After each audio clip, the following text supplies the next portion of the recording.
नमस्कार दोस्तों।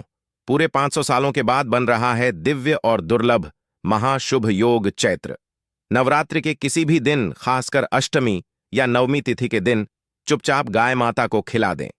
यह एक छोटी सी चीज, रोडपति भी होंगे, करोड़पति मिलेंगी, सभी संकटों और कष्टों से मुक्ति, मृत्युदंड, पितृदोष तुरंत हो जाएगा खत्म।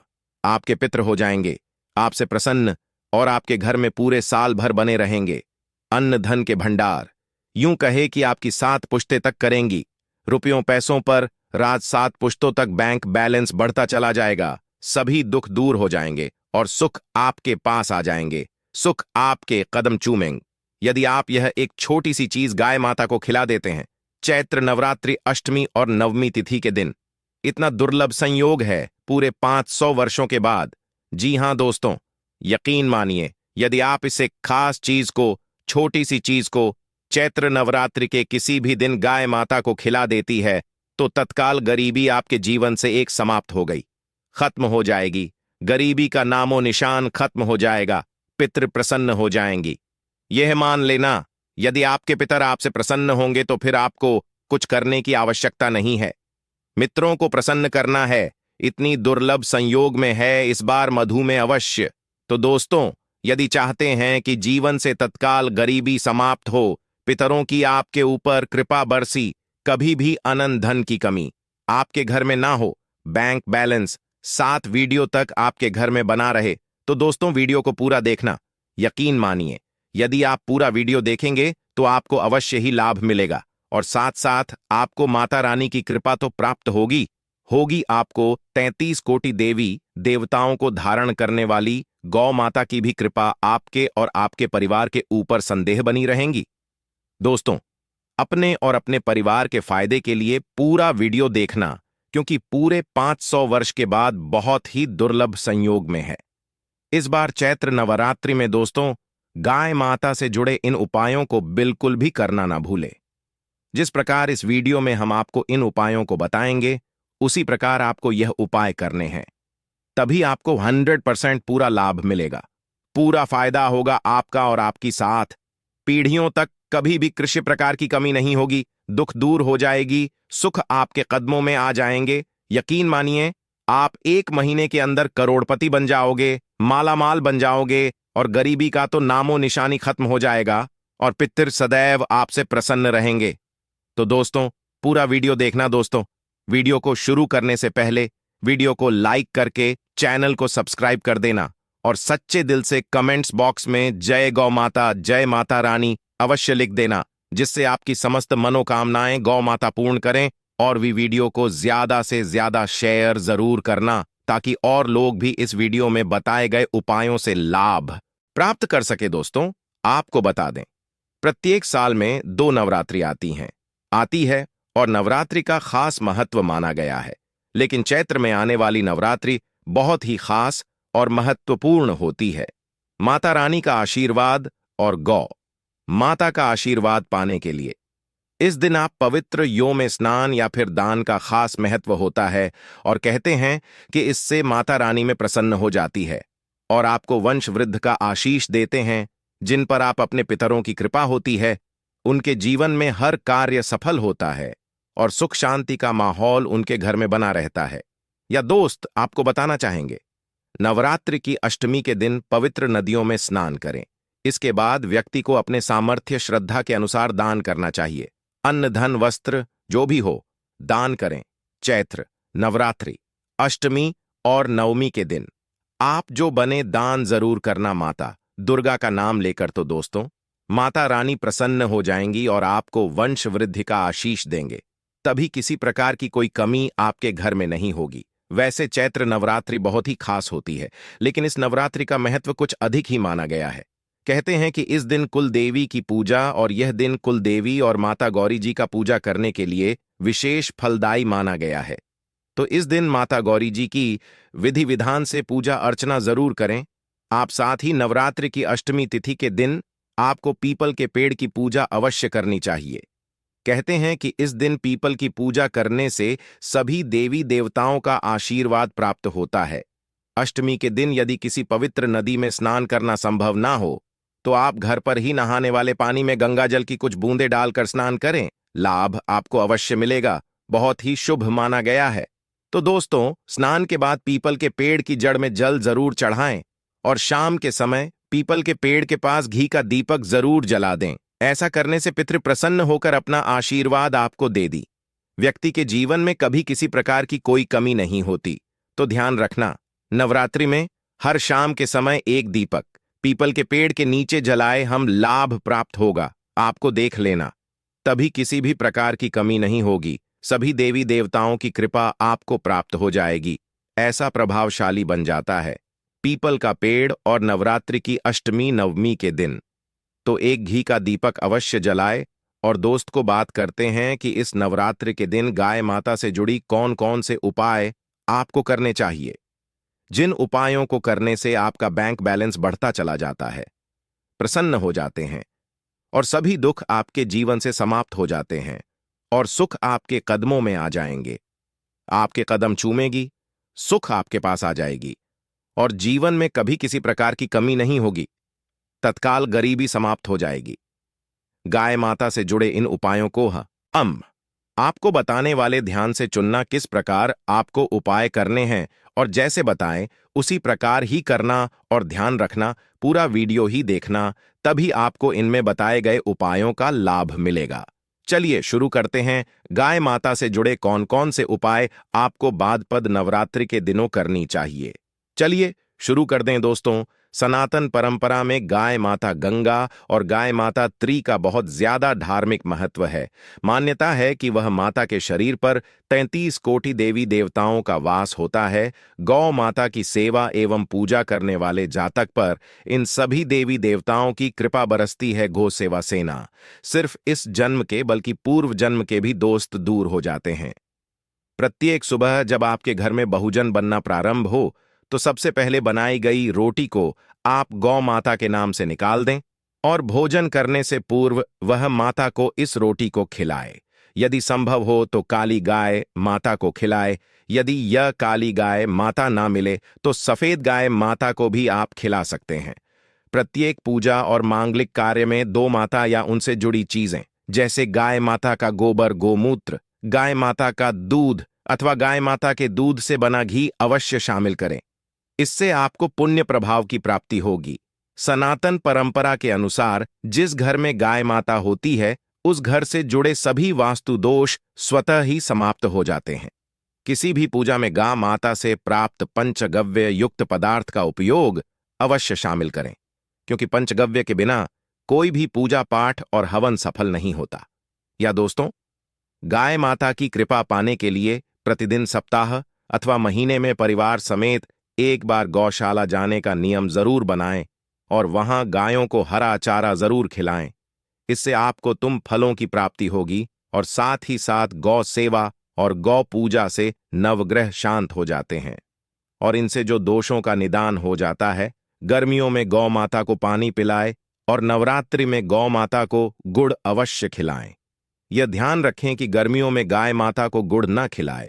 अनेक देवी देवताओं को अपने शरीर पर धारण करने वाली गौ माता से जुड़े कई शुभ और अशुभ संकेत भी होते हैं। मसलन गाय माता का दूध धोते समय यदि गाय माता ठोकर मार दी और सारा दूध बिखर जाए तो अपशगुन होता है। यदि कोई यात्रा पर निकल रहा हो और गाय माता अपने बछड़े को दूध पिलाती सामने आए तो निश्चित रूप से जिनसे यात्रा के लिए आप निकले हैं वे यात्रा आपके लिए अवश्य सफल होगी और वह का जिसके लिए आप निकले हैं वे अवश्य ही पूर्ण होगा। यात्रा पर जाते समय बाई और गाय माता की आवाज आना और रात्रि में गाय माता की हुंकार करना भी शुरू होता है। दोस्तों, सत्य साथ गाय माता के साथ आप भूलकर भी यह काम ना करें, अन्यथा मिलता है घोर नरक और जीवन भर की परेशानियां। दोस्तों, गाय माता को रास्ते पशु बनाए जाने और इन्हें मौलिक अधिकार दिए जाने की बात हो रही है तो सवाल उठता है कि गाय माता जब भारतीय संस्कृति का अहम हिस्सा है तब भी गाय माता के साथ लोग खराब व्यवहार कैसे कर लेते हैं। गाय माता दर दर भटकती रहती है, घर पेट इन्हें चारा तक लोग नहीं देते। गाय माता जब तक दूध देती रहती है को उनकी सेवा होती है और जैसे ही दूध देना बंद कर देती है तो लोग इन्हें उनकी किस्मत पर छोड़ देते हैं। सड़कों पर और गलियों में भटकने के लिए ऐसे में गोवंश जीवों को कोई डंडे से मारता है तो कोई उन पर पानी डाल देता है।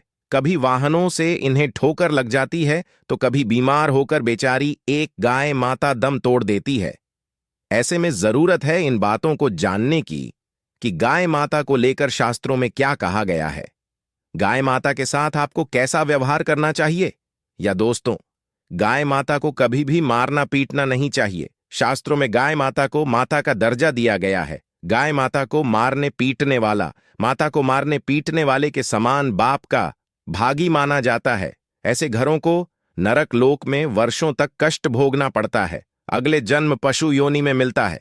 कथा है कि गौतम मुनि ने गलती से गाय माता को डंडा मार दिया था, जिससे गाय माता की मृत्यु हो गई थी और इस पाप से मुक्ति के लिए इन्हें वर्षों तक तपस्या करनी पड़ी। भगवान श्री कृष्ण जी ने बैल स्वरूप में आए वृत्तासुर का वध कर दिया था, जिससे मुक्ति के लिए भगवान श्री कृष्ण को पूर्ण तीर्थों को एक कुंड में बुलाना पड़ा और इस कुंड में स्नान से वह पाप मुक्त हो गई थी। या दोस्तों, साथ ही साथ जो लोग पानी पी रही गाय माता को भगाते हैं वे घोर पापी के बागी बनकर नरक भोगते हैं, ऐसा पुराण में बताया गया है।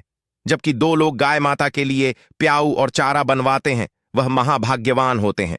ऐसे लोग घोर पाप से मुक्त होकर स्वर्ग आ जाते हैं और बड़े ही धनवान कुल में जन्म लेकर सुख भोगते हैं। और साथ ही साथ आराम कर रही गाय माता को कष्ट देकर कभी भी उठाना नहीं चाहिए। कहते हैं कि जिस स्थान पर गाय माता बैठी है वहां से नकारात्मक ऊर्जा समाप्त हो जाती है। गाय माता की बैठने की जगह को जो लोग नियमित साफ रखते हैं वे पूर्व जन्म में किए गए जाने अनजाने में पापों से मुक्ति हो जाते हैं और गोलोक में स्थान पाते हैं। गाय माता को डंडा मारकर उठाना, पानी डालकर उठाने से मनुष्य पाप का भागी बनता है और अगले जन्म में उसे दर दर भटकना पड़ता है। और साथ ही साथ शास्त्रों में बताया गया है कि गाय माता का दूध उसके बछड़े के लिए होता है। गाय माता का बचा हुआ दूध ही मनुष्य को लेना चाहिए, लेकिन कुछ लोग एक बार गाय माता को दोहो लेने के बाद फिर से बछड़े के लिए बचा हुआ दूध भी छूर लेते हैं। ऐसा करना घोर पाप कहा जाता है। ऐसे दूध को निकालने वाला और ग्रहण करने वाला दोनों ही पाप के भागी बन जाते हैं। दोस्तों, साथ ही साथ शास्त्रों में कहा गया है कि गोवंश यानी गाय माता और बैल के पीठ पर नहीं बैठना चाहिए। इनकी पीठ पर बैठने से महापाप लगता है। ऐसे लोगों को नरक की यातना भुगतनी पड़ती है। एकमात्र महादेव के अंश के उत्पन्न नंदी ही गोवंश है, जिस पर स्वयं महादेव और महादेवी सवारी करती है। क्योंकि नंदी ने स्वयं अपनी एक शासी महादेव की सवारी बनना स्वीकार किया था।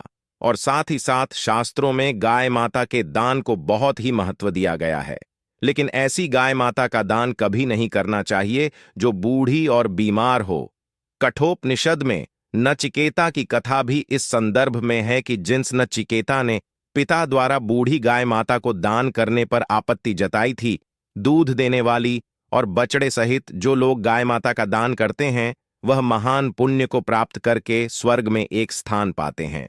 दूसरों, साथ ही साथ सूर्य चंद्र मंगल या शुक्र की युति राहु से हो तो पीदोष होता है। यह भी मान्यता है कि सूर्य का संबंध पिता से अहमद, मंगल का संबंध रक्त से होने के कारण सूर्य यदि शनि, राहु या केतु के साथ स्थित हो या दृष्टि संबंधी हो तथा मंगल की युति राहु या केतु से हो तो पितृदोष होता है। इस दोष से जीवन संघर्ष में बन जाता है। यदि पी दोष हो तो गाय माता को नवरात्रि के किसी भी दिन को रोटी, गुड़, चारा आदि खिलाने से पीढ़ा दूर से समाप्त हो जाता है। साथ ही साथ देसी गाय माता की पीठ पर जो खुद को उबार होता है वह बृहस्पति गुरु है। 8 जन्म पत्रिका में यदि बृहस्पति अपनी नीच राशि मकर में हो या अशुभ स्थिति में हो तो देसी गाय माता के इस बृहस्पति भाग एवं शिवलिंग रूपी कुबड़ के दर्शन करने चाहिए तथा चने की दाल रखकर गाय माता को रोटी दे। इससे आपको सब फलों की प्राप्ति होगी। और साथ ही साथ यदि आप रास्ते में जा रहे हो और सामने से गौ माता आती हुई दिखाई दे तो गौ माता को आप अपनी दाहिनी ओर से जाने देना चाहिए। आपकी यात्रा अवश्य ही सफल होगी। और साथ ही साथ यह संकेत भी जान ले, यदि आप यात्रा पर जा रहे हैं और सामने आपके गाय माता पड़ जाएं अथवा अपने बछड़े को दूध पिलाती हुई सामने गाय माता दिखाई दिए जाए तो समझ जाना कि वह यात्रा आपके लिए अवश्य ही सफल होगी। और साथ ही साथ जिस घर में गाय माता होती है उसमें वास्तु दोष स्वतः ही समाप्त हो जाता है। और साथ ही साथ आपको बता दें कि गाय माता को आप जो भी रोटी बनाएं, प्रतिदिन ताज़ी रोटी ही बनाएं।